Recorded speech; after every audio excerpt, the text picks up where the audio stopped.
Hi, everyone. Sean Paul Ellis here from the Saturday Morning Cartoons Podcast. Remember, that's morning with a U. Let's get into it. Will I keep these pre-show announcements quick? Who knows? I've had a lot of coffee today, so probably. Some quick pre-show announcements pertaining to shoutouts, what is happening over the next couple months, and what are we going to be talking about today. Shoutouts from YouTube on episode 216, Spartacus and the Sun Beneath the Sea. So we have Walter Walker. As you can remember, last time we had a confession about Spartacus. This week we have Walter Walker saying, I loved this show as a kid. This is one of Nickelodeon's early shows along with The Mysterious Cities of Gold. What I love about the show was it blended science fiction, fantasy, the Hollow Earth theory world, and the forgotten old world myths and oral stories from Africa, the Middle East, and Asia. The English dub series is available for free stream on Kiss Cartoons. P.S. I loved the Menudo theme version. I will say this, Walter, I actually really enjoyed the Menudo theme version as well. And if you really liked The Mysterious Cities of Gold, stay tuned because we are definitely going to be reviewing that because I watched the hell out of that as a kid. On episode 205, Heathcliff and the Cadillac Cats, we had Thomas Henninger Bonata. He said, not every episode had a PSA, and the Cadillac Cats had one. He said, there are also way too many episodes that focus on Mongo, and Thomas had also said, I would love if you guys would go back and actually do more episodes about Heathcliff and the Cadillac Cats. That might be a completely separate show where we just talk about Heathcliff and the Cadillac Cats. I will get into a little bit more about how you can make recommendations for the show, and I always encourage people to do this just to make sure that I can capture that information. I'll talk about that in a minute, but I want to say on episode 57, Deep Dig here, Mighty Orbot's review, we had Terrence Leong. He said, so Brute is an anagram of robot, R-O-B-O-T, and the four robots use parts of the five letters, Tor, Bort, Boo, and Bo. So, what is Crunch, and where did he get that name from? I honestly think that they probably just hit a point where they were like, you know what? We've run out of letters that we can use realistically from robot. Let's just use an onomatopoeia. Robots crunch things. Bam. That's honestly, Terrence, where I think they got this from. But I love your question, so thank you so much. What are we going to be doing over the next couple months? Well, I mentioned this in Thomas in his review, that we've been going through listener appreciation and your suggestions. We're making it simple. In our show notes, for each and every episode, you can find a way to either submit online or you can call us and suggest a cartoon. I really want to do this because the internet can be a very disorganized place, and I get messages like this all the time from you guys and gals and people. I love it. I really do. I want to be able to capture this in some type of a streamlined fashion, which ensures that you get the proper shout out, and most important, and this is really important, if you call and you leave a message, we will 100% review your cartoon and include your reason for us reviewing that cartoon in the actual episode. That's pretty important for me, and I want to make sure that you get that shout out. So today, what are we talking about? Tangent aside, Alvin and the Chipmunks. Was this a listener suggestion? Sure. But again, I have no idea who reached out. Friend of the show, Melanie Harker, and I had talked about this. This is a cartoon that both of us loved. So this episode is really for me because Alvin and the Chipmunks was a big part of my childhood. So to discuss the Chipmunks, I'm bringing back Alex Kazanas and our new friend, Jane White. I love doing this show with friends, and these two are really just silly squirrels. I didn't want to say Chipmunks because we're going to be talking a lot about that anyway. We are going to talk all about nut shortages, the adoption of the Chipmunks, and Alex introduces me to the word stabotage. All of this and more. So now, on with the show.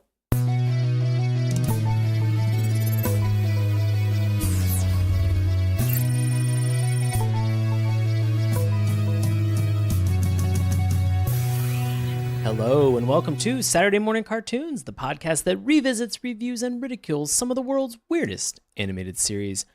Coming to you as the adult male who has decided to open his door and heart to two chipmunks this evening that were anonymously left at my door, I will be your host, Sean Paul Ellis. Joining me today, dressed in a floor-to-neck onesie with a huge letter A on it, Please welcome back Alex Kazanas. Welcome back, Alex. Thanks. I don't have any underwear underneath this. Are you serious? Yep. Just letting it blow in the wind. Just letting those chipmunk bits just... 3 chipmunks. Alvin, Simon, Theodore. And guess which one's Simon? I don't want to know. It's the one with glasses.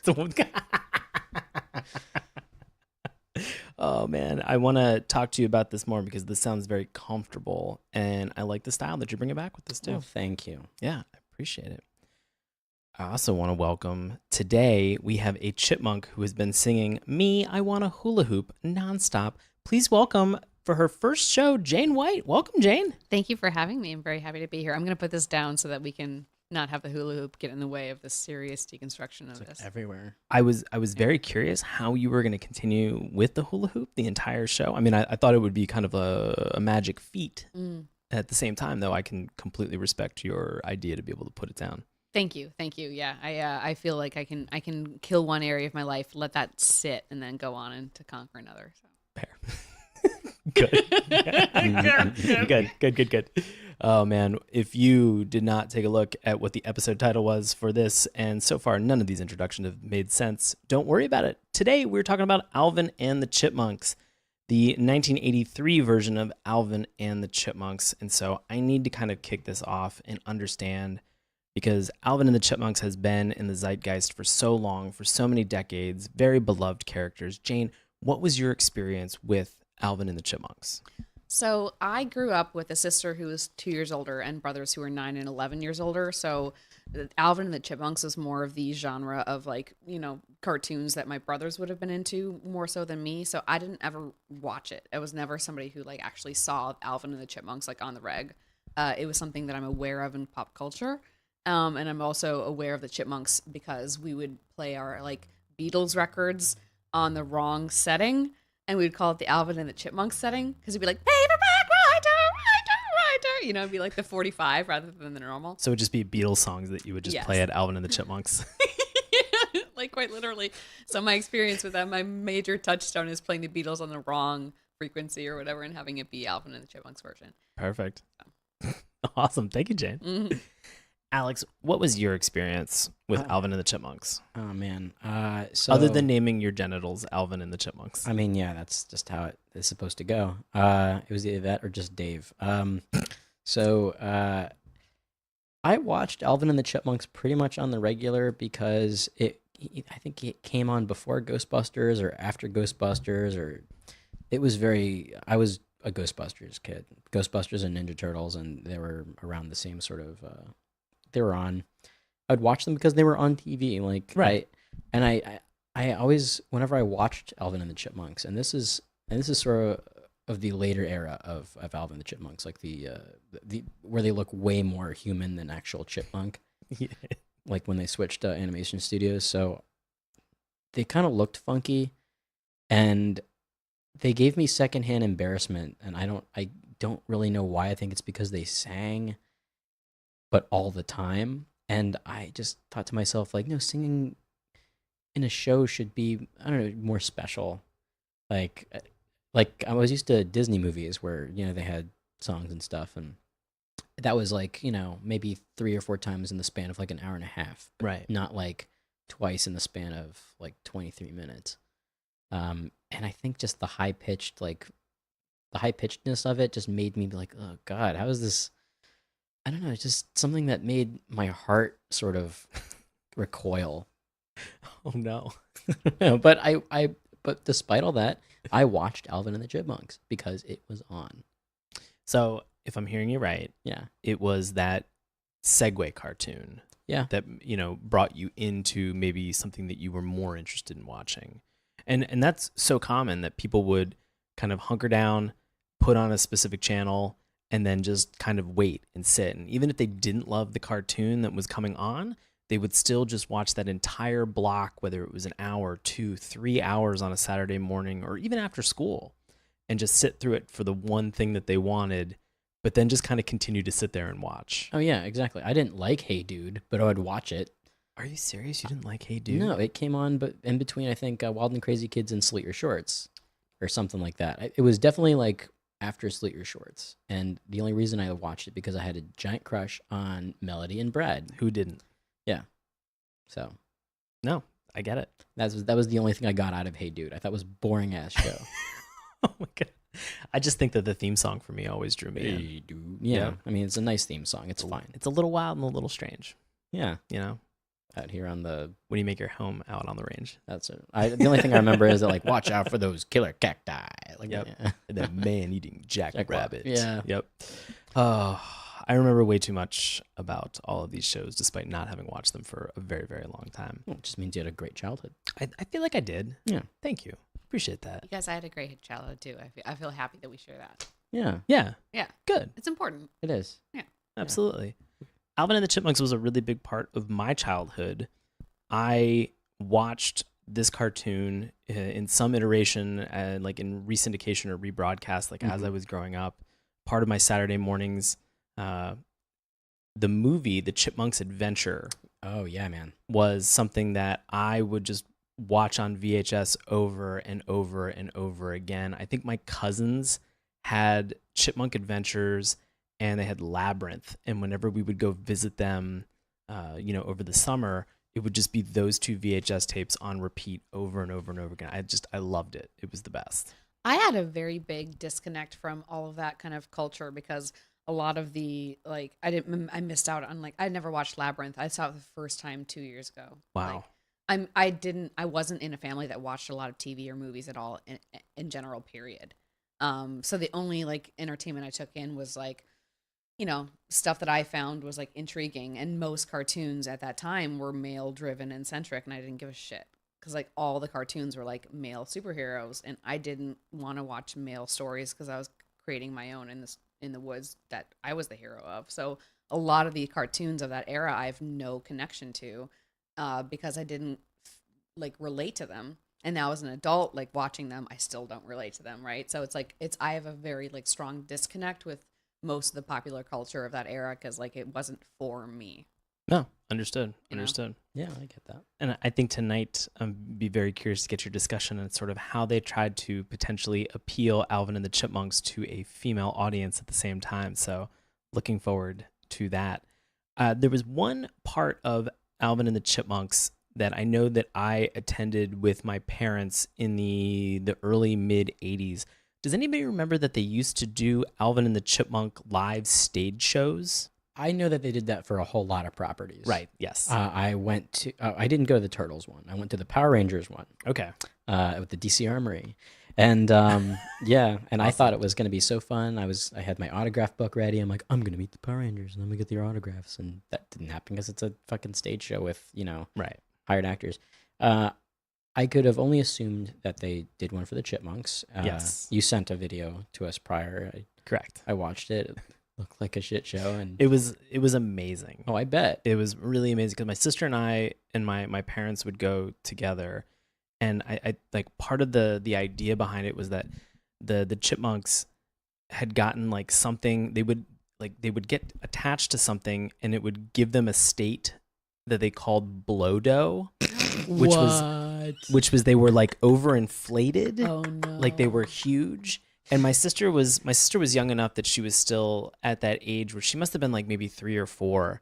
And so 3 or 4-year-olds, getting them to constantly or consistently wear a shirt is sort of a crapshoot at that point. Sure, and yeah. so Right. I remember my parents, my mom and my dad, always just going to my sister saying do blow dough, and she just puff out her stomach as as hard and as as a little 4 or 5 or little 3 or 4-year-old girl could at that point, just kind of puff it out, and she'd make a big kind of mean face when she would do it, and they would laugh. It was just, for some reason, it was just the funniest thing to have that experience with her that identified with that word that then we could say, blow dough, and she would just immediately kind of puff out as much as she could, as a little baby, and it was adorable. It was so cute. Amazing. That's That's really really cute. cute. Yeah. Yeah, I like that. So I feel like Alvin and the Chipmunks were a really big part. Plus, any of the Christmas music, Yeah. every holiday. Yeah. Yeah, the Christmas. Christmas Don't Be Late, I think is the name Yeah. of the song, and that's a Christmas standard Right. now. I mean, it has been. Well, it kind of goes to that era of like the whole, all I want for Christmas is my two front teeth kind Yeah. of stuff, where there's all those songs that were like very hunky dory, light, upbeat, like I'm just a kid and I'm up pitched and I'm auto tuned and I'm singing a thing, and Yeah. like there was a whole bunch of I know that song. yeah, me too. Yeah, Mhm. there's a whole bunch of the music like that where you can just pop in a CD and not have to worry about your kids, and you can let them play and they have something to listen to too. So it kind of reminds me too of like the parenting style of like let's just put this on and I can make dinner and know that I can keep it playing. Yeah. Yeah. And it's wholesome. Mhm. You don't have to worry about suddenly there being like a suggestive or a weird theme. And in many cases, I think that maybe we can also talk about tonight that it felt like Alvin and the Chipmunks could co-op a lot of other properties, Oh, yeah. ideas, and spoof songs in sort of a playful lampoon, and it just made it more accessible for parents to say, this is kid friendly. This is like very easy for them to digest. Yeah, it's the proto kids bop. You mean God. you mean the Bangles didn't write that one song? No. They did not. Wow. Yeah. Surprise, surprise. What? What I think is really, really, really shocking is that in the video, Thriller is one of the songs that they advertised the Chipmunks singing for Right. the stage show, and I thought to myself like, man, so Michael Jackson gave them the rights to do Thriller. I wonder, like, I have no idea. maybe he loved the Chipmunks. Oof. Yeah, maybe he did. Yeah, mean- maybe he did. Oh, I had them over to the ranch. They're really great. We had a sleepover. Oh, Blanket just really loves them. It's okay. Don't worry. It's fine. Yeah, guys. Oof. Yikes. We are never entering Neverland. No. No, I haven't watched that new documentary yet, but I'm gonna buckle up. I've heard friend of the show and co-host and friend Jamal Newman who has been on a couple times, text messaged me the other day and he goes, watch, but also don't watch. I immediately was like, I don't know how to take that. He's like, you need to watch it, but like also you do not want to watch it. I'm like, I'm gonna watch it. Fair enough, got it. Yeah. So I want to say that this show, I know that for a couple of the shows that we've had, they have been listener suggestions. Last week we had Jason Ledbetter who had suggested that we watch a particular cartoon. This cartoon has been recommended to us a bunch of times to watch, Alvin and the Chipmunks, but this is also one of the shows that I know that friend of the show Melanie Harker and myself love, and so really this episode's for fans, but this is also kind of my pick too, so I really wanted to get into this. I like it. Yeah.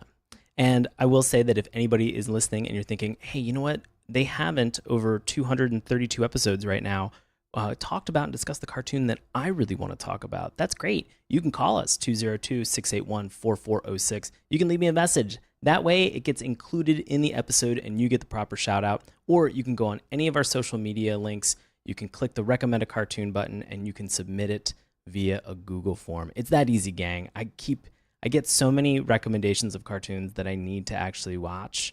And so it just helps me kind of consolidate everything so I can make sure that you get the proper shout out and that I also know why you cared about this cartoon too. So that's almost more important. Sure. Yeah. If you are not familiar with the history of Alvin and the Chipmunks, buckle up because there is a lot that is here. So, hold on. Give me a second to buckle up. Sorry, thank you. I don't know if the audience can see that, but we actually have seatbelts. Yeah. Right It's weird. now. We're doing this in my car. Yeah, it's So intense. yeah, it's very bizarre because I'm in the front seat and I actually can't see either of you except just the rear view mirror. So it's I had to put my hula hoop in the back hatch. I was still curious how you were able to get a hula hoop into the car and still like actually perform that way. I'm magical. It's fair enough. That makes sense. Alvin and the Chipmunks is an American animated television series featuring the Chipmunks. It's produced by Bagdasarian Productions in association with, and there are some time frames because we've had some studio jumps, Ruby Spears Enterprises from 1983 to 1987, and Murakami Wolf Swenson in 1980, and Deke Animation City from 1988 to 1990. It aired all the way from 83 to 1990 on NBC, and it is the follow-up to the original 1961 to 1962 series, The Alvin Show. In 1988, the show switched production companies to Deke City Animation, with the first 11 episodes of Season 6 being produced by Murakami Wolf Swenson, and it was simply renamed The Chipmunks at this time. In 1987, during the show's 5th season, the Chipmunks' first animated feature film, The Chipmunk Adventure, which we had just talked about, was released in theaters by the Samuel Goldwyn Company. The film was directed by Janice Carmen and featured the Chipmunks, the Chipettes, in a contest traveling around the world. They were actually diamond smugglers in that movie. That was the whole point of it. That movie, what really like jumped out at me at the time was that like the humans looked really realistic. Yeah, and it was like really jarring. But like now as an adult, I appreciate how good that movie looks. Yeah, no, I agree. It's still beautiful. It's crazy to think that. Gorge. In its 8th and final season, the show switched titles again to The Chipmunks Go to the Movies, but it was the same as The Chipmunks. Each episode was a spoof of a Hollywood feature film like Back to the Future or King Kong. Several television specials featuring the characters were also released. In 1990, the special Rockin' Through the Decade was produced. That year, the Chipmunks also teamed up with other well-known cartoon characters such as Bugs Bunny and Garfield, which we just talked about 2 weeks ago, for the drug abuse prevention special Cartoon All-Stars to the Rescue, which I cannot honestly wait to review. We've done so many we did a 2-part drug episode, I think, in the early time that we've been doing this show, and cartoon drug episodes are just so interesting culturally to be able to kind of pull apart.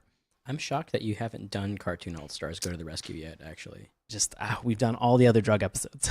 It's crazy because it was the first time like all of those cartoons came together. Right. Well, we've been circling the drain for a while. We just haven't hit rock bottom. Yikes. From 1998 to 2002, Cartoon Network aired the 65-episode syndication package of this series. It also aired in Canada on Teletoon Retro from 2008 to 2015 when the channel shut down. The later episodes were not included in the syndication package, have not aired in the United States since the series cancellation was in 1990.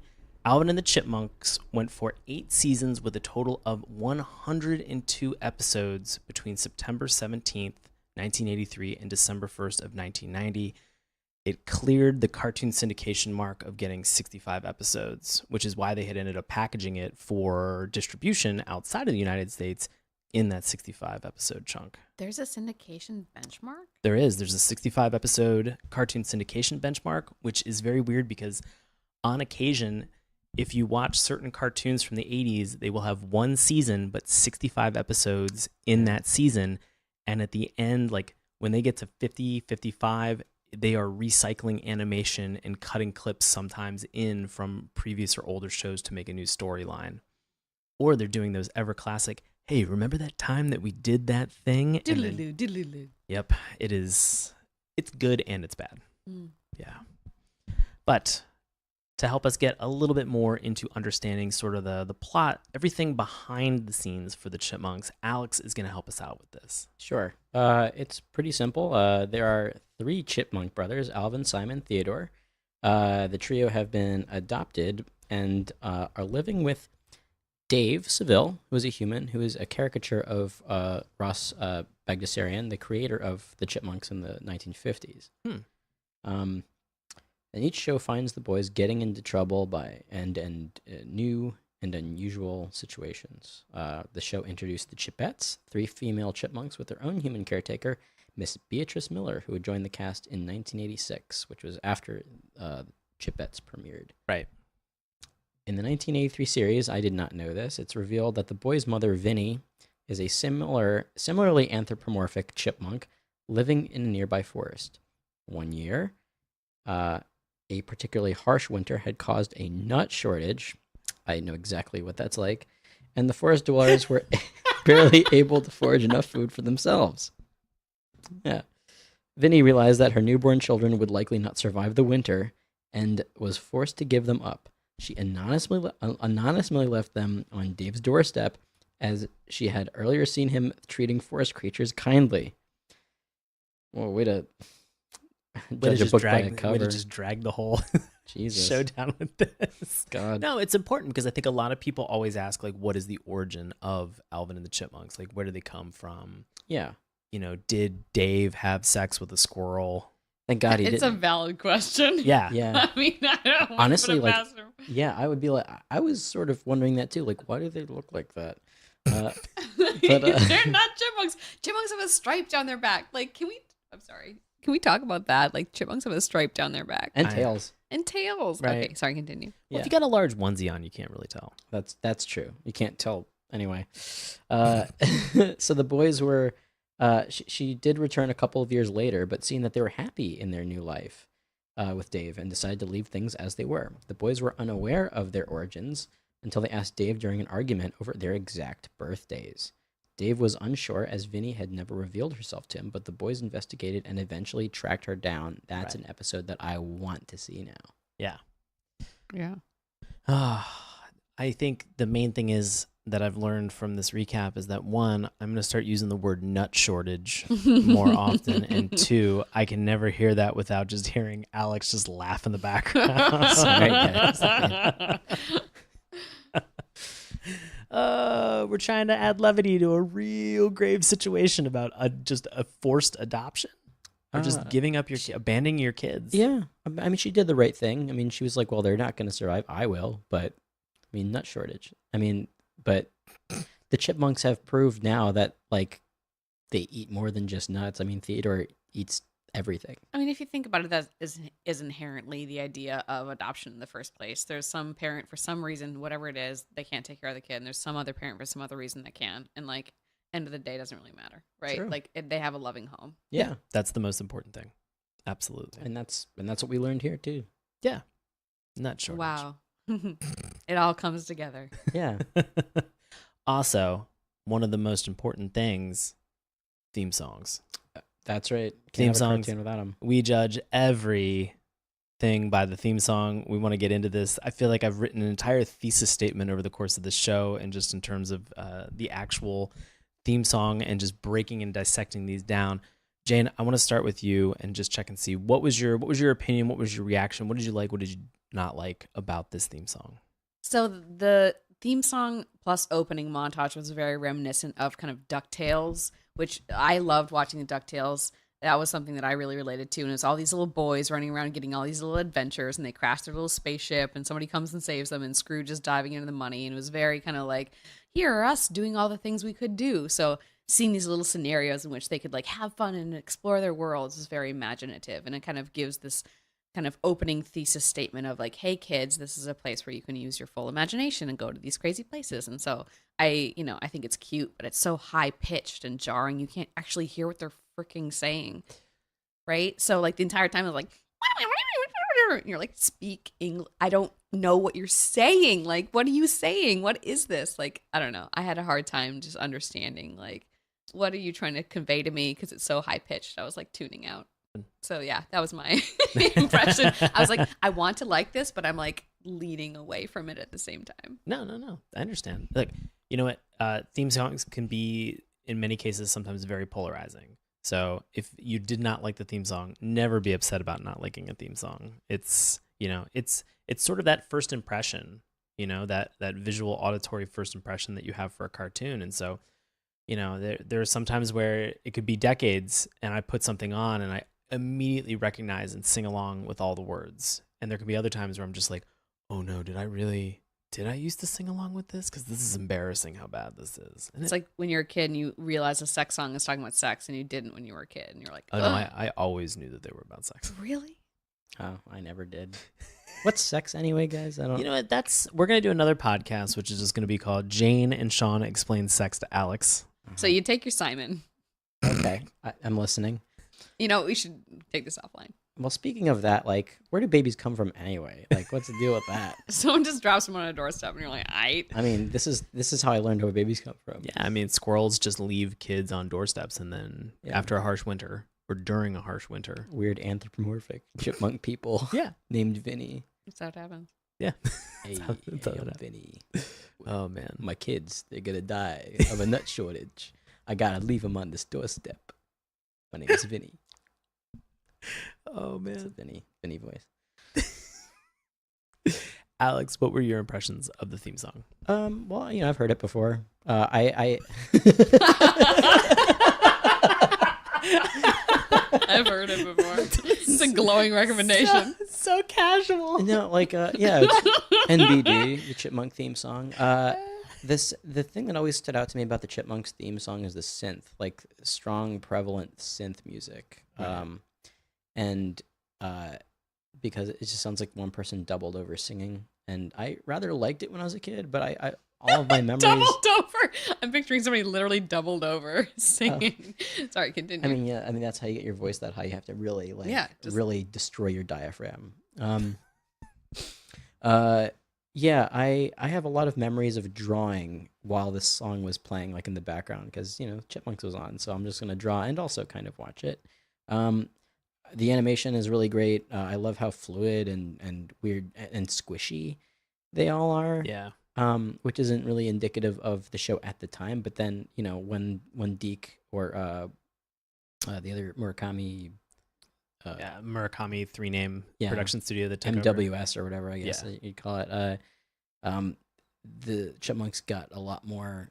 Just they looked like they were squishier, Right. if that makes sense. No, I mean they definitely got rounder. Yeah. They definitely got. I don't want to say they didn't get chubbier, No. but they just had a lot. They were a little bit curvier just in their design of what they had.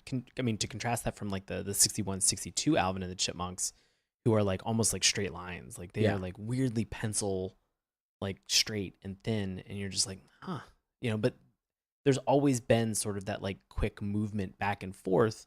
And I think maybe that's sort of understanding and mapping some of the qualities of a chipmunk and just kind of how sporadic and quick and fidgety that they can be onto the actual animation that they had for this particular characters. One of the lyrics is like, "Give us a call, we'll show you the time," or something like that. Yeah. And when I was a kid, I just thought it was like, "Give us a call wheel." I'm like, what the fuck is a call wheel?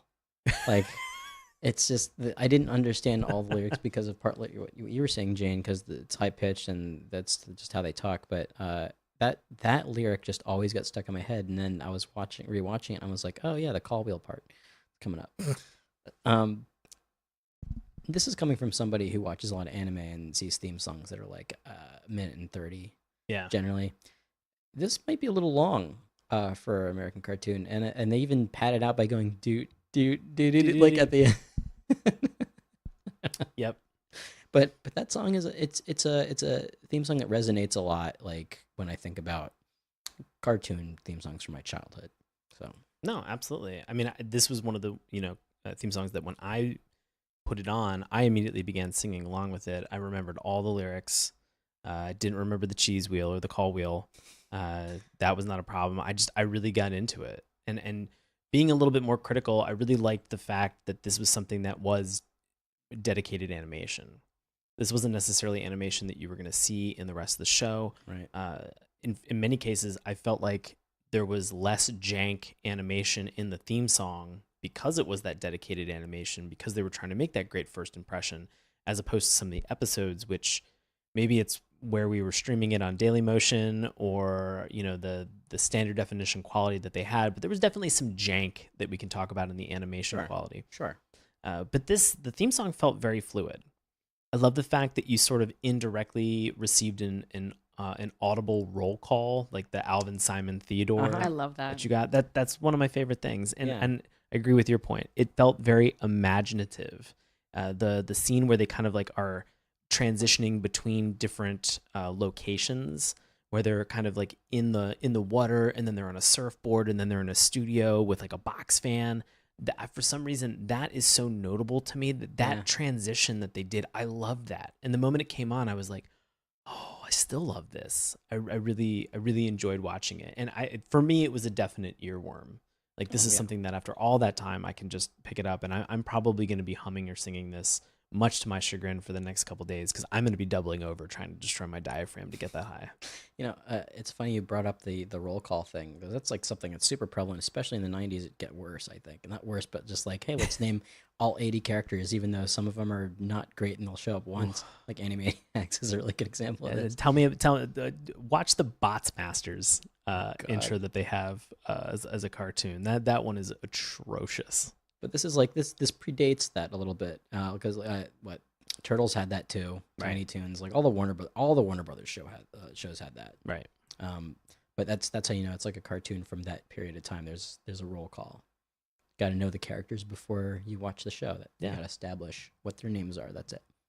No, I don't know if y'all remember, this is a tangent, but at the end of Animaniacs' opening thing, they're like, Animani, totally insane, and the different thing. My sister would always say, where's Janie's brainy? or whatever. She'd make it about my name or be like, Janie's Veiny. And she'd always do like a me thing. So I felt like I always had my personalized roll call for Animaniacs. Oh, so I like that. that's why Dot's my spirit animal for cartoons. Anyway. That's really cool. Yeah, the Animaniacs had like a little couch gag at the end of their. Yeah. My sister personalized it to me, and I was like, "Oh, you care, you love me." Well, your sister might have an opportunity to redo some couch gags because Animaniacs has been greenlit and coming back to Hulu next year. Yep. What? Yeah. Possibly this year. It depends Hello, on nurse. I know, right? Hello, male nurse.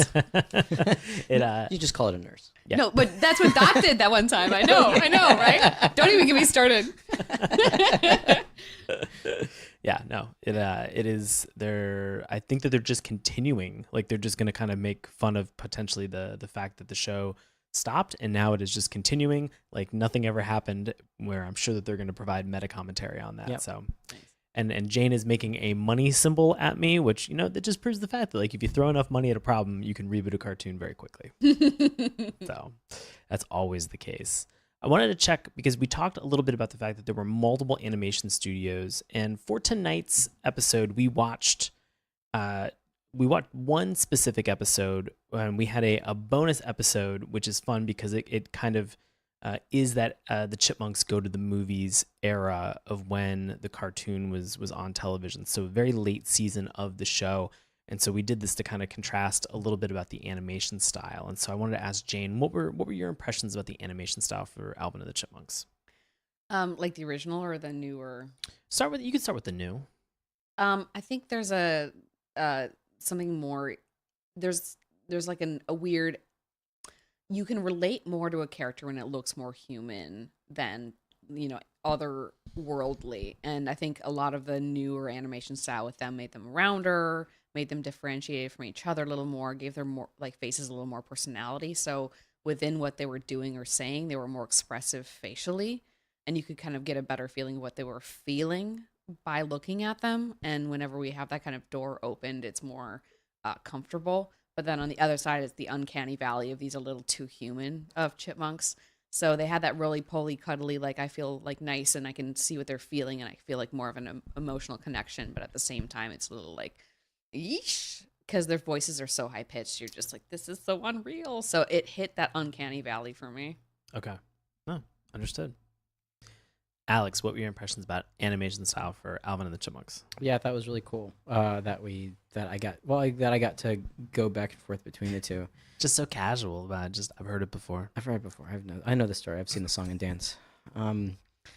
Yeah. The earlier stuff, like early '80s, it looked kind of similar to what they sort of looked like in the '50s and '60s. A little simpler, but it did have like a more modern take on it.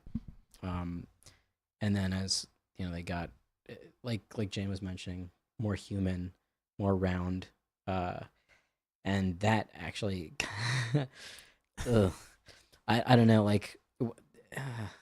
You were just groaning about I'm this. sorry. They start looking less like chipmunks because they don't have like the chipmunk muzzle anymore. Right. They get like the weird button noses, and they start actually having like Norman Rockwell painting children like proportions. And it's I don't know. It just, what are the Norman Rockwell proportions? It's basically just realistic paintings of like kids between the ages of like 4 and 8. Like just. It looked like too real. Oh, okay. Like that's what but still wacky hijinks, and Dave even looks different. Like right.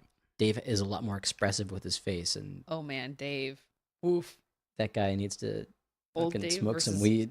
Old Dave versus new Dave. Yeah. Hello, Yikes. male nurse. Oh yikes! He looks like he's straight out of fucking. I'm sorry, I don't know if I'm smart. He's straight out of Full House. He looks like the Oh my hip God. dad from the '90s, where Bob he's Saget. like Bob Saget kind of Yeah. like style of like, hey, I've got this shirt that's like, I'm at home, so I'm wearing like a sweatshirt, but I've got like a collared shirt underneath because I'm respectable and have a salary, and like my hair on top is loose, but in the back it's tight. Like, But at the same time, did he have a salary? Because he's managing the Chipmunks. Like, that's his job. I don't even want to get into how he doesn't realize that he doesn't have a room booked at a hotel, and I Oh don't my know. God. I know. There's a lot. Like he's bad at his job. Whatever his job is it Is it some other thing during the day that he uses to make money? Is it managing the chipmunks? Is it being a dad? Whatever it is, he sucks at it. It's exploiting his Like- freak sons. Like, whatever it is you do, be better. Okay? Like, take a book out of Melania's, like, he's failing at whatever he's trying to do. Oh, poor Dave. Poor Dave.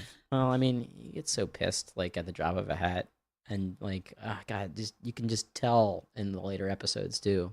It's like the only cells of animation that they have for him are just like yelling or pissed off. Alvin! Like the entire time. Yeah. It's just him getting very frustrated. God.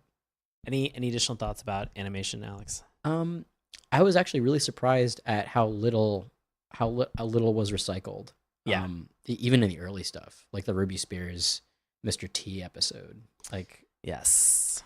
The interesting thing about this is that there may have actually been some recycled animation between this, because a contemporary of Alvin and the Chipmunks in the early 83, Mr. T had a cartoon called Mr. T and the T-Force, which was also on NBC in 83, where Mr. T lended his own voice, and he was the coach of a gymnastics team on the show. okay, I didn't know that. I knew that Ruby Spears did a Mr. T show, Oh, yeah. but I did not.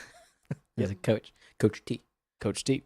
He pities the fool who can't climb the rope. Yeah, it's very interesting because I definitely mentioned in the show itself, there was definitely a little bit of jank in terms of the animation. There were sometimes that it wasn't very fluid. And I don't know if that was just, again, the streaming service that we had or sort of the standard definition or the actual animation quality itself. But very similar to the Mr. T that we saw and the Mr. T style that they had in any Ruby Spears cartoon that was out during that time. Very solid colors. There was no shading in many cases whatsoever. And they always have that like sort of medium to like thin outline around all of the characters that they have, so that it kind of either pops or contrasts with exactly what the background and the environment is that they're in. And that's just classic Ruby Spears. If you've seen one Ruby Spears cartoon, you've seen the style that they're going to just copy paste for everything. And I like it. I don't mind it. I think it feels very like it feels very Ruby Spears, Hanna-Barbera for that early 80s time frame for me. I love Hanna-Barbera. I mean, that whole Scooby-Doo, I mean, just slow clap, right? I love that shit. Like, it's great. Like, I think if it's classic and that's like a visual language you're sharing with your audience, then like, why not just speak the same language and get rolling on the plot? And in many cases they did, and so they did a good job with that stuff. And so, and then they were able to just copy paste and recycle animation elsewhere. So always fun. I would like to point out though that the female chipmunks were more anthropomorphized than the male chipmunks were. Oh, just right off the bat, yeah. Yeah. Like they had their noses were like not dark colored. Their muzzles were less. They looked more like the Who's from the bad Grinch movie. The really bad Grinch movie. Yeah. Well, and I think that's just generally because I think female characters are more sexualized than male characters are anyway. IMO. Oh, that's true. But they were less chipmunk looked. Like even the colors, like the male chipmunks looked very male chipmunks looked very like chipmunk color, and they were all the same color, and the girls had the different colors, and the male chipmunks had all the same hair color, and the girls had the blonde brunette like other blonde. And so just generally speaking, their animation styles were in sync with like, we're gonna objectify these characters but not these other characters. I will say, just as a point, that there were a couple cells that we had in the episode that we watched for the introduction of the Chipettes, where if it was shot from like stage left, they had pink noses. If it was shot like cross on stage right, they were black noses. It's like nobody got the memo about what color nose they were actually going to put on the Chipettes, because there were moments when you'd move back and forth between angles, and you would see that stark contrast of just like, no, Brittany's nose was just pink 2 seconds ago. Why is it? Oh no, it's pink again. Okay, now it's back to black. It just like stuff like that definitely stood out for me. Was just some of those inconsistencies, because to our point, all of the male chipmunks had black little noses, and so somebody was probably like, I'm going to cut corners because I want to go home early today. And to me, I will say I respect that decision. Yeah. Fair enough. Fair enough. Mm-hmm. We've talked a bunch about the different characters that are on here. I feel like Jane is the best person to ask what her opinion is. Was there anybody that you didn't like from this cast? Of characters in these episodes? Yes. I just Or hold on. Were you just going to talk about people you didn't like in general? Like holistically, like out there? Alex is okay. Okay. Good. I think he's a great Cool. person. Oh, you guys. That smock looks great on you. Thank you. Thank you very much. I'm trying to make it a thing. Mm-hmm. Trying to make it a thing. I don't think there were any characters I disliked. Okay. Any particular favorite characters that you had coming out of this? I usually root for the underdog, and I don't like all of the fat shaming that happened with Simon, because every single crack was about him eating food. Or Right. Theodore, you mean? Yes. No, Theodore's the glasses one. That's Simon. That's Simon. Okay, so whatever. Oof. I know. Jeez, you must be embarrassed. No, I'm just kidding. I am embarrassed. I generally just like, I'm very aware of bullying, and I feel like I don't really like how Alvin was kind of bullying the other two a lot. I think most of the themes around like them as a group is he's the ringleader, but he doesn't have to be the ringleader that cuts down other people. And I think sometimes he's like, oh, your idea is stupid because you're overthinking it. Give me that. Or like, you're dumb because you're paying attention to the wrong thing. This isn't about this. This is about this. And I just like, I kind of didn't like that dynamic. It's very funny because I've always looked at Simon as being the one who's going to use his brain, and Theodore as somebody who's going to be a little bit more kind of instinctual or like feel from like his gut Right. about what's going on. And then I've always felt that Alvin is sort of just the impulsive nature of just the group, where like he's not using his brain and he's not using like his gut intuition or instinct. He's just kind of like, I need this now, and let's go do this. Yeah, and it's very separating out those kind of different instincts we all have and kind of giving each person a job that speaks to their strengths and letting them run with that kind of thing too. Like it's very like Harry Potter, like you're the Gryffindor versus the Ravenclaw versus the Hufflepuff kind of thing. Right. So I wouldn't say there's necessarily a character I disliked, but if there was one, it would be Alvin. Ooh. Oof. Going after that titular character. Take him down. Take him down. Nice. All right. Alex, was there any characters that you didn't like that were in this show? You know what? I've always had kind of a distaste for Alvin just because Oh boy, here we go. he never like learns anything. Like he's very self-centered. I wouldn't even go as far as to call him like the Bart Simpson of like he's got the troublemaker Yeah. bit in him, but he doesn't have the heart. There's no empathy. No, at all. Ever. Yeah. Like all that was given to Simon and Theodore. Simon's always the, you shouldn't do this, Alvin, and Theodore is the really honest one. Now, do you feel that just in terms of like the level of success is because they always put Alvin's name first? It's always Alvin and the Chipmunks. I think that's fucked up. Like how show me that Alvin is better than the other two in some They sort of literally do way. the same thing all at the same time in sync. Like they're literally all doing the same thing at the same time. Why is he the ringleader? So in the Back to the Future one, Get into it. in the Back to the Future episode, Alvin he goes back to the past and meets the 1966 Chipmunks and apparently 1966 Alvin wants to be a dry cleaner instead of a Or like a musician. financial planner. Something- Sick dry yeah. cleaning burn. Yeah.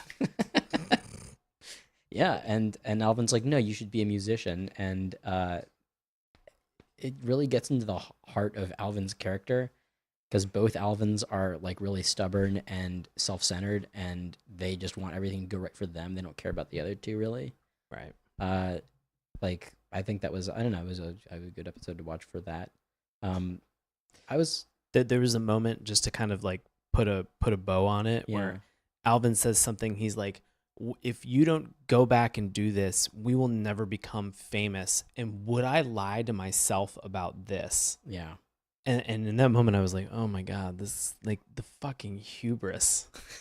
Like the ego that he's walking around with. Yeah. I wonder if at any point there was ever an episode where they called this Simon in the Chipmunks or Theodore in the Chipmunks. That's an episode that I would kind of like to watch just to see Alvin's kind of reaction to everything that's happening. I bet that like Theodore would just, if it was Theodore and the Chipmunks, the Theodore would have a power trip. You think whoever has the titular name has the power trip? Yeah. Oof. I don't know. Cartoons. Yeah. Yeah. I feel like I relate to Dave. Okay. I relate to Dave. I'm very curious about this. I relate to Dave more than I do the Chipmunks. Okay, because we're human. We're adults. We're adults. We're adult humans.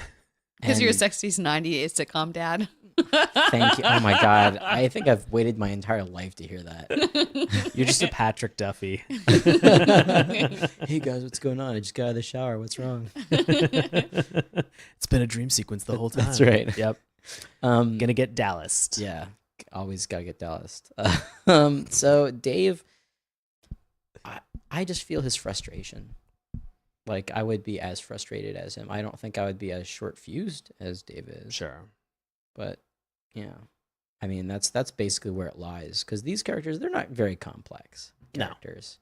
No. I think the most complex character in all of these episodes is the maitre d or the bellhop or the guy, the hotel manager, because he's also like he manages a hotel and he also is auditioning these chipmunks to play like.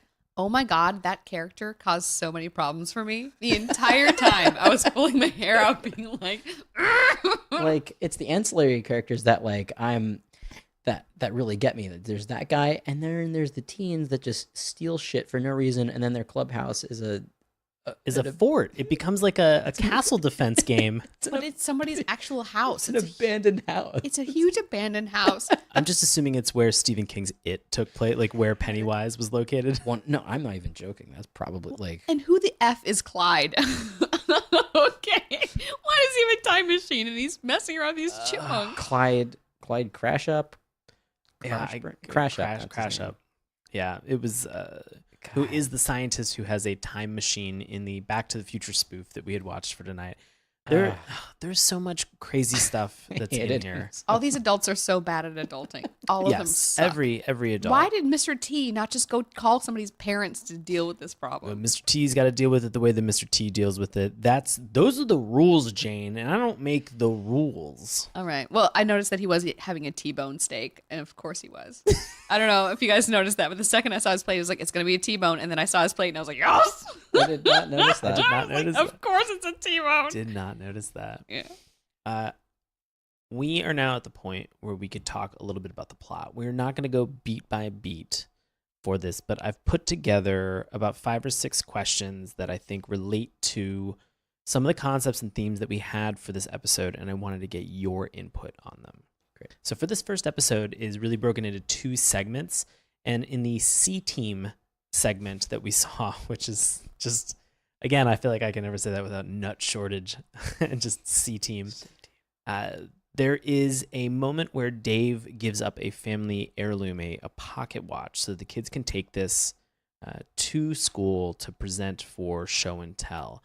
I want to just check and see any family heirlooms that you guys have that you may or may not have given up to Alvin and the Chipmunks, but any particular family heirlooms that you would have that same similar attachment that Dave had, Jane?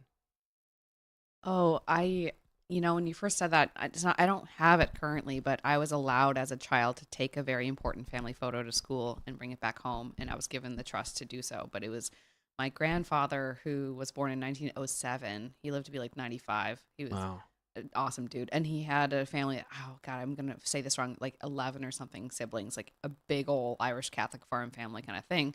And it was this old photograph of him as like maybe a teenager and his entire family, like all siblings and his mom and dad, like my great grandparents. And this is like an old photo. And I was allowed to take it to school and back. And it was like, oof, like don't lose this. This is the only one of my entire like paternal father's like side photo. Wow. And I was allowed and trusted to take it to school and back. And I felt that. And I was like, ooh. So watching the episode, that's what I related to. Nice. Wow. Alex. I would never do that. I don't know if I would ever want to take any heirlooms to school for show and tell. I would always take like my toys, like to show and tell. Like, oh, look at this thing that I got. It's so cool. If I took anything, it probably would be like a photo or something.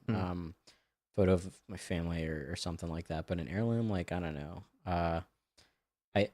I think if I pressured my parents into it like Alvin did, I definitely probably would have had some sort of piece of jewelry or something, or maybe not. I don't know. Going along the lines of what you said for photographs from both of you, that would be mine as well. Yeah. I have my grandfather's camera that he had when he was deployed fighting in World War II. And I think he bought it when he was overseas, like in Germany, and he managed to bring it back, and I still have it. And that's like one of those things that, like, if there was ever a fire in my place, it would be like get the small portable safe that has all the information, grandpa's camera, get the fuck out of the house. Like, to me, I'm like, that's a really cool memento of something that was important to him when he was over there doing that. So no, I think photographs are, those things that it's impossible to replace, Yeah. Yeah. Unless you have the negatives, I guess, but yeah, who has negatives? This is a little bit of a tangent, but my dad's mom passed away a while ago, and at her funeral, there's a photo that no one could identify with her and a friend in a photo booth, and no one knew who the friend was. And this is her as a younger woman, and no one knew who this woman was. I swear, if you say it's Mr. T. It was Mr. T. God damn it. It was Mr. T. But I took that photo because I like the idea that one day I'm going to be the woman in someone else's photo at their family reunion that no one can identify, because we all are a part in each other's lives that, we come and go. And sometimes, at the end of your life, someone doesn't know who you are. And I like the idea of taking whoever that strange woman was that was friends with my grandma when she was 20 and having that be something that I feel I could be for somebody else one day. That's really cool. yeah, that is nice. I like that a lot. It's up in my bedroom. Awesome. Yeah. Awesome.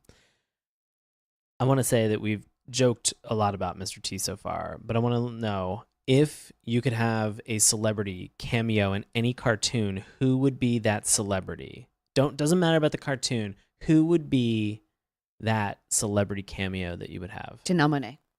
Janelle Monáe? Yes. Oh, that'd be fucking rad. Yeah. I would totally see that. Yeah. She'd be great, futuristic. Yes. Whatever you It'd be so fun. draw on her, she would kill it. Yeah. No, I agree. I'm on board with that. Janelle Monáe.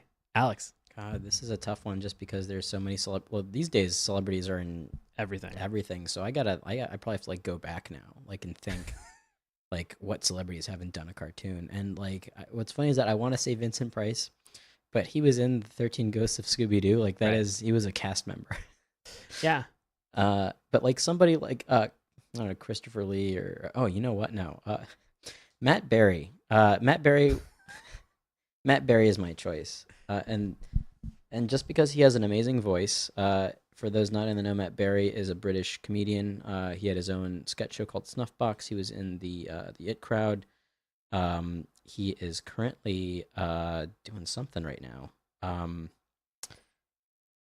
I don't know for the life of me what he's doing exactly, but he's got this voice that just sounds like this, and this is just how he talks. Oh, Toast of London. He's on the show Toast of London. It's on Netflix. Okay. It's about a British actor trying to make his way through the theater circuit or whatever, and everybody in the show has ridiculous names like Stephen Toast and Ray Purchase. They're just really dumb. Just really crazy. Yeah, but that's who I would want to guest star in a cartoon. Okay. Matt Berry. I'm the same way on very notable voice actors. I would want Chris Walken. I'd really want Christopher Walken.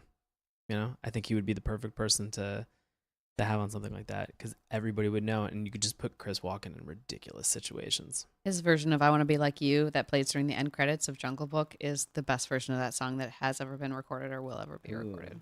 I want to be like you. Ooh, ooh. It's it writes itself. So in the second part, the Chipette episode that we had for season 1, episode 1, they had talked about the fact that they were wagering the name the Chipmunks off to the Chipettes, who were also the Chipmunks at this point. And Alvin had said, "Oh no, how do you guys feel about Alvin and the Fuzzballs? If you had to rename Alvin and the Chipmunks anything, Jane, what would you call them?" Can we go to Alex first? I need to think. Yeah, sure thing. Alex, what you feeling? Well, what I don't get is why he just couldn't be well, now we're Alvin and the Chipmunks. I know. It doesn't make any it doesn't make any fucking sense. Also, when Dave was I got my lawyers on the phone, I'm like, that's the first thing you should do. Yeah. Also, find out who these other chipmunks are. You got to figure it out. I would call them the Trimaries. The Trimaries? Trimaries? Because they all wear primary colors, and there are 3 of them. Jesus. I told you I needed a minute, Christ. and I got there. You did it. God. I interrupted Alex to say that because I was No. like, ha No, it was your turn anyway. Like I need to think about this for half a second. That won't be a joke answer. Oh, okay. Because like You can do total joke answers too. I don't know, like Alvin and the Fuzzballs. Nobody's gonna watch that. Yeah. Want to see that? Nobody's gonna want to see that. Simon and the Nut Shortage. Just call. You know what? If you just call them nut shortage. Nut shortage. Yeah. Nut shortage. They're just a few nuts short of a full basket. There you go. That's their tagline. I like it. I almost feel like there needs to be, and like I think my entry would be something just call them Vinny, like Vinny. as a Tribute to their tribute to mother. their mom. Yeah, I think Yeah. something like that would be fun. Plus, none of them would then have to be in the spotlight, so none of them would just be total assholes as a result. I think they'd all be assholes anyway. Alvin's Yeah. a dick. I don't like Alvin. Just get real prima donnas for all three of them. Just call it Vinny. You know, Welcome to the stage, Vinny. And it's just like really high pitched people singing. you know, they don't even like their name doesn't even need to be chipmunk centric. It could be something like Edward Sharp and the Magnetic Zeros. It could be something like Stapler Face and the Sea Urchins. Like that's Perfect. yeah, It's like naming improv groups. yeah, exactly. Give me a noun, give me an adjective. That's our name. Yep, figured it out. That's right. I wanted to ask, we saw in this Chipette episode the Alvin and the Chipmunks gang trying to sabotage the Chipettes at some point. I wanted to ask, what is the worst either sabotage fantasy that you've ever had? Or what is the worst sabotage that you've ever witnessed? Ooh. If you need a minute, I can go first Yeah. and say that when I was in high school and we were doing Sound of Music, I witnessed somebody sabotage themselves. The woman who was playing Maria in the, we were doing like a dress rehearsal, and she ran backstage and she was pissed off about something, and she had to do a quick costume change. And they were finishing up the sets, and there was a bucket of paint, and as she was flailing, she like hit like a 2x4, and a bucket of green paint just dumped all over her. and she like went out and did, I mean, to her credit, How do you solve a problem like that? I don't know. you know? I mean, you just really, that was a 3-pointer. I mean, that was really, you just draining buckets all day. Jane, love it. Draining buckets, but there's a nut shortage. I'm just draining nuts all over town all day. Just draining nut buckets. But yeah, it was watching this poor woman sabotage herself, just like in this rage, and then having to go out and deal with the consequences, because we were all off stage in the wings, like just in disbelief. Oh wow. Wow. Nice. I think I appreciate corporate embarrassment a lot. Because I think in workspaces we try to be our most professional selves, and that's when our real selves come out. And I usually try to like disarm people by being like, hey, we're all just real people getting our jobs done. Like, I don't care whatever this project is. Like, if it sounds like you're having a hard day, like, let's just be people together. And I like making, spaces that are supposed to be sterile, like, more human. But I really appreciate it when people are like, just get a real big comeuppance. Like, they always yell about somebody not being on mute, on the phone. And then their dog is like, "Bark, bark, bark," and it's their fault. It's like, ha. I like that. Love it. God, that sort of just reminds me of something that happened like last year at my workplace, where somebody hit reply all to a thing, and everybody got to. It was like a sexual harassment email, Oh no. or like don't make comments about like, Oh no. or something like that. And then somebody replies, I'll be like, oh well, you should tell that to so and so because her dress was so hiked up that da da da da da da, and he replied all, and then he was like, I'm so sorry. I rescind everything I just said. Yeah. That's like a self-sabotage. Oh my God. Wow. But when I was a kid, I can't think of any like ill will that I kind of wish on people that's like overly complicated. But yeah, when I was a kid, I pushed one of my friends into the pool and he didn't know how to swim. And I thought it would be funny.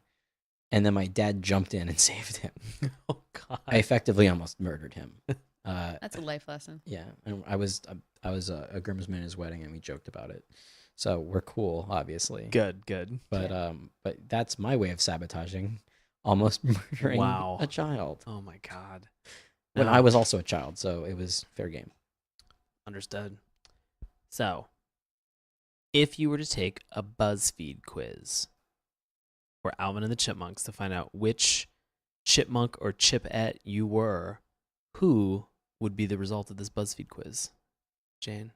Well, first of all, I wanted to say that the brunette chipette with the glasses reminded me of Jenna Hall, and I really like her and respect her, so I'm going to go with that one. I think you're talking about Jeanette? Jeanette. Yes. Correct. Yeah. Reminded you of Jenna Hall? The entire time I was like, yeah, Jenna, go get it.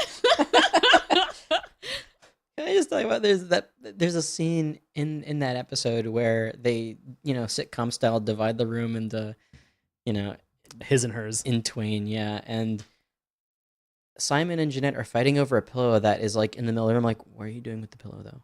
Like, it's the morning. Are you just like trying to put it away?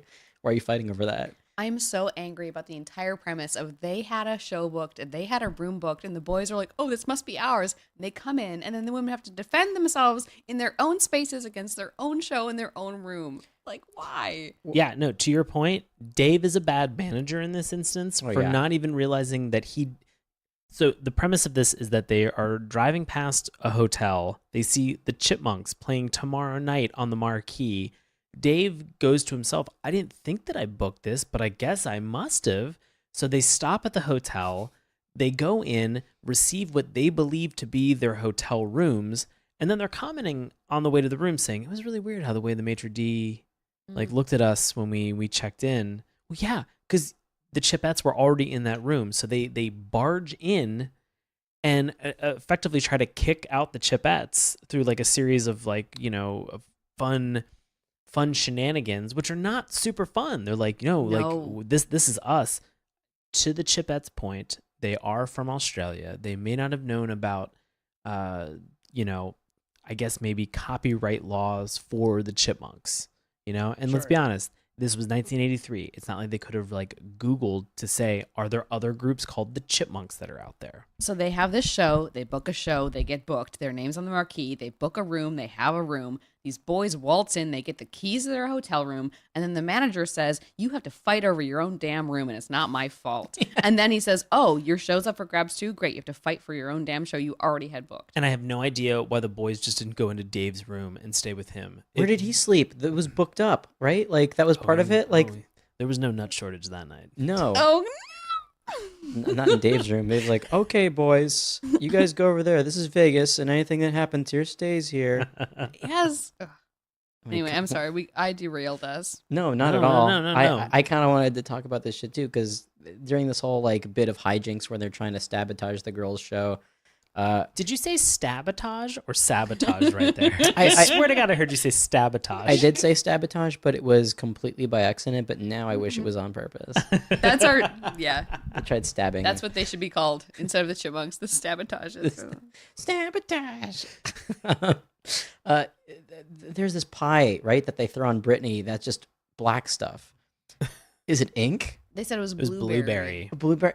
And then It's she had the blueberry. problem because, I'm sorry, she can't perform because she got shit in her hair. And women are so fragile, they need to wash their hair before their show, and that'll stop them from. I'm very angry about this whole plot. Anything else in particular? I mean, this is. Oh well, I mean, my questions be damned. well. Let me just say that I would probably be Theodore. Oh my god. Because I'm a little, I don't want people to fight, and I'm always hungry. I want to eat shit. Oh no, I that's my answer as well. Is 100% Yeah, Theodore. in the later episodes, he's a gourmand. He cooks, and he has Yep. a very refined palate. I'm like, hey, that's more like me than being a smart guy or a fucker who just doesn't Yeah. care. Are you saying? Am I hearing you right in saying that Alvin from Alvin and the Chipmunks is a fuckboy? He's a fuckboy. He's a fuckboy. All right. Wow. All right. And I said, see you later, boy. Yep. Do you think that Britney was modeled after Avril Lavigne? I mean, She wasn't wearing any ties, so we already know the answer to that. also, they're Australian, not Canadian. Fair enough. Touche. Yeah. Touche to both of you. Yeah. Any additional questions, Jane? I know you've got some. You might have some questions that we've. Nope. No questions. Okay. I will then. Alex, do you have any questions on your end? Questions. I have one final question. So what? I don't know, man. the Chipmunks. Why? I just want to know how, like, they exist. Like, Vinny, sure. We know that they have a mother. Who's the father? Right. Where's that Maury episode where we find out who the father of the Chipmunks is? And it's not want it so bad. It's not Dave. We know that. No. And also, how is there another set of chipmunks, like, that look like them? Like, what's their origin? What's the Chipettes' origin? Like, did they have a similar nut shortage situation where they had to be dropped off at Miss Miller's house? Like, No, they had Miss Pac-Man-itis. It's a trope where all female characters are just the same male characters with a bow on their head. that's actually pretty apt. Yeah. I mean, that's pretty clear cut what we have going on here. I mean, because they map them one for one. Yep. Yeah. Same. Yeah, that's true. In terms of body size, shape, attitude, everything, they just put a bow on it. They're derivative, but they don't just have the bow on it. They have a more sexualized clothing and hair and makeup and styling and like things that are more adult women like than the boys do too. So they're not only just the female versions, but they're also more anthropomorphized and they're also aged up. Yeah, they're not wearing smocks. No. And then they have to fight for what's rightfully theirs in the first place. And they come out for their own crowd, for their own show, and they're booed, and the boys have to take over the show. Yeah. So anyway, strong feelings. No. That's good. I mean, the challenge is that, I mean, it's hard enough to say this because I feel like, it's not the proper justification, but, at the time that a lot of these cartoons were written, especially in the 80s and 90s, like there was a lot of sexism that was introduced. There's a lot of tropes that we now kind of understand or have had an opportunity to kind of better formalize, and we now have that vocabulary to be able to talk about them, that back in that time they were like, this is just a way to get out of this show. Like, this is just an easy way to kind of close what we had. Well, and also just even the introduction of female characters that had enough autonomy and authority to try to go screw with the boys in the same way the boys were screwing with them too. And while, they're getting their, start times messed up, they're messing with the boys' microphones too. And even just having that representation of characters with that kind of like same positive personality traits was progress in and of itself as well too. So. Yeah, I think it was interesting that they were scheming at the exact same time as Alvin and his chipmunks. Yeah, they were like, oh, we know this number. Yeah. They're like, oh, I made some food for you. You want to come eat it? Haha. He's like, yes, I do. They're like, yep, I got you your bathroom free for you. Go waltz in. I got this one undercover, Like being one step ahead of the boys and playing the same game was fun to see. But they felt like more of a unit than Alvin and than Simon and Theodore, because Alvin's basically just like, yeah, you guys do whatever, but like the Chipettes are like, they're like a unit. Mm-hmm. I think they were better. They were. It was a tighter connection. It felt like. Yeah. Understood. Final question. We saw in these later episodes that they had for Alvin and the Chipmunks that they were spoofing movies. What's one movie that you would like Alvin and the Chipmunks to spoof? I'm going to go on the record and say this. RoboCop. I want to see them have to spoof RoboCop. I think they did. Did they? I think I looked on the Wikipedia to see which movies they've done, and I think RoboCop was one of them. Oh, son of a bitch. Big. They also did Big and Splash. Yeah. Oh, my God. I don't know. Yeah. I think Robo Monk is on there. Then I'm going to change it to Full Metal Jacket. It's pretty good. I'm a big sci-fi fan. A surprise. I was a little underwhelmed at how they played with time travel, with the time travel Back to the Future one. All they really did in fun terms of like playing with that was their photo got faded and then brought back. That was the only fun time travel trope. So I wouldn't trust them with sci-fi because they don't do it correctly. So I would give them something like, like Sense and Sensibility.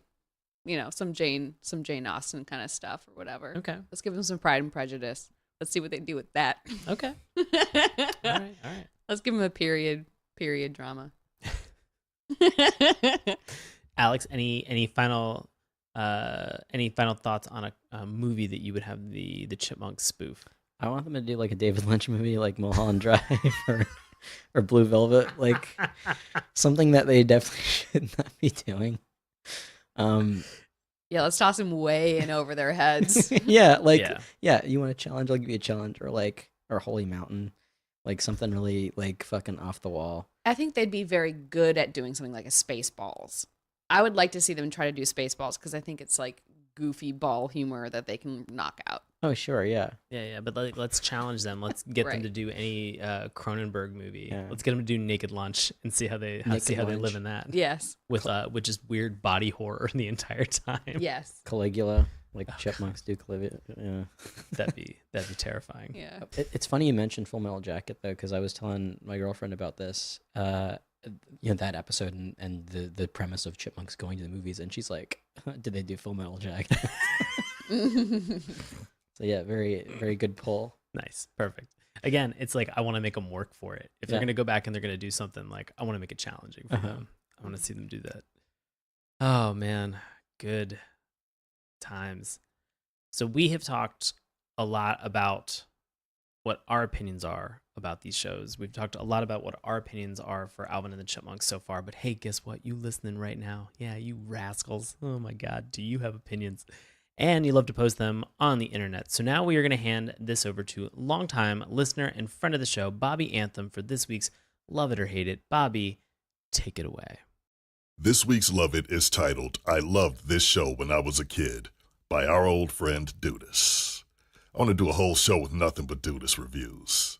Dudis wrote this in November 2002 and said, Alvin and the Chipmunks was and is still one of my childhood favorites. This show had good story plots, characters, humor, and it was original. The music was great as well. I loved it when Alvin, Simon, and Theodore were singing songs from that time and years earlier. The show was indeed one of the best. P.S. Don't watch the episodes where they lampoon movies. Those ones suck. This gets a perfect 10. And it wasn't a real hate it, so here's somebody who loved it, just not as much as Dudis. It's titled A Hip Cartoon Show by Ali Suave 00721 in February 2018. Ali said, This was a hip cartoon show that I watched during my childhood about 3 chipmunks named Alvin, Simon, and Theodore, and their misadventures with their adopted owner Dave thrown into the mix.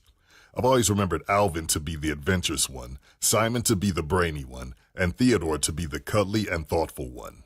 A different cartoon that shows the hipness and a little bit of young adult fun that attracts an audience of all ages. A catchy opening tune and some unique stories. Grade B and 8 out of 10. It's so interesting that, for our hate it, it's not really a hate it. People genuinely love this cartoon. Like, there are not very many hate it's on IMDb. There are not many, bad reviews. The lowest that we could find was an 8 out of 10. And that was the lowest out of all the user reviews for Alvin and the Chipmunks. So this brings us now to our recommendations. And so we can recommend something, and you can tell me why you recommend it. You can say, I don't recommend it. Give me a why. If you want to go one step further in not recommending it, you can give it the dip, the Roger Rabbit style dip, and you can erase it from the annals of cartoon history. Jane, what are your opinions on Alvin and the Chipmunks?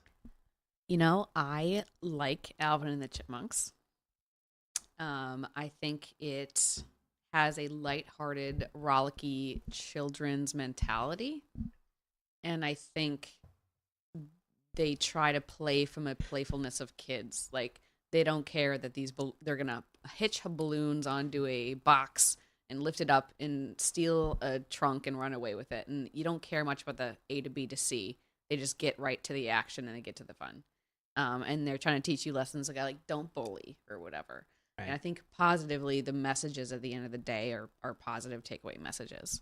And I think they're encouraging you to see the differences and then embrace them too. They each have their own strengths and they're driving towards them. So I think at the end of the day, I would recommend it. I think it's fun. I think it's playful. Okay. I would say if I were to give it out of as I'm a very critical media consumer, so I can tear into something pretty well. So I would never give anything really more than 5 of 10, but that's a very high rating from me. Okay. So I would say 5, but I would recommend it. Wow. Okay. Understood. Great. Thank you, Jane. Mm-hmm. Alex, recommend or not recommend Alvin and the Chipmunks? Nut shortage. So first of all, before anything else, I'm not giving it the dip. Alvin and the Chipmunks is sort of a cultural. It's a cultural phenomenon. Yeah. Like to call it a phenomenon is pretty apt, I would say. Like they were everywhere. Yes. For like the duration of my childhood, like them or not. And I would hate to erase that from, from just the annals of cartoon history. I would recommend it, sure. I'm not like, I wouldn't watch it these days. Like if on my own free time. But they're all like, I was reading the Wikipedia page for all the episodes, and a good chunk of the Go to the Movies episodes are written by a woman named Diane Dixon, I think. And like it all, and you also have to like kind of figure when it comes to like erasing something from history, you're also erasing all the people that worked on Alvin and the Chipmunks. Ooh. Yeah. Think about that. Fun fact: the guy Ross you mentioned, Ross whatever, who voices Alvin, is married to the voice of Theodore, who's played by his wife Janice. Wow. So the voice of Theodore is Janice, and the voice of Alvin and Ross, and they're married. See, there it is. Like that's part of it too. Like that's that family's livelihood too. Like the entire Bagdasarian family is literally like they are a chipmunk family. They're a chipmunk family. Yeah. And I would hate to be the homewrecker of the Chipmunks. Echoing Jane's sentiment about at the end of the day, yeah, there's some lessons you can learn. And even as a kid, I didn't want to be Alvin. I didn't aspire to be him. I think it's fine to have characters that they give you the lesson of, yeah, don't be this character. Be the other two who are trying to rein him in. Right. Ones that you identify with more. But yeah, I'd say recommend it. 5 is an apt 5 out of 10. Is that out of 10? I think so. If I was, I mean, that's also looking on it now. Yeah. But if I were at the time, I mean, I was born in '88. Like this is my lifetime ago that this was being produced. Like at that time, I would say like hell yeah, like 8 out of 10. I mean, it's just wholesome Americana goodness. No. And I agree for all the reasons that you've talked about. I'm a recommend as well. This has such a cultural significance. This has such a significance to me growing up. It listening to the theme song made me snap right back into exactly what was going on. I didn't love every moment of it, and there's some definite problems in terms of the content as well as also the jankiness of the animation in some of the episodes.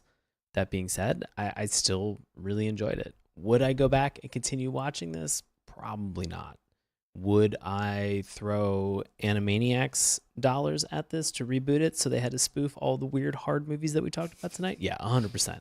We should kickstart that immediately because Slappy adopts them. Yeah. Slappy Squirrel. Perfect. Listen, here's the deal. You got to live in my tree with me, boys, all right? Quit it with the fucking singing. Now, let me ask you a question, Sean. Yes. You're a fan of the Chipmunks. Have you watched the rebooted movie with Jason Lee as Dave Seville? With I think Justin Long is Alvin. Yeah. Yeah. And David Cross is in all of them just as like a guy. Yeah, which I think David Cross is on the record saying that that's his biggest mistake that he's ever made career-wise, was being a background character in those movies. But street cred doesn't pay for a house. Yeah, exactly. Yeah. I know. Got to pay the bills somehow. I have not watched them.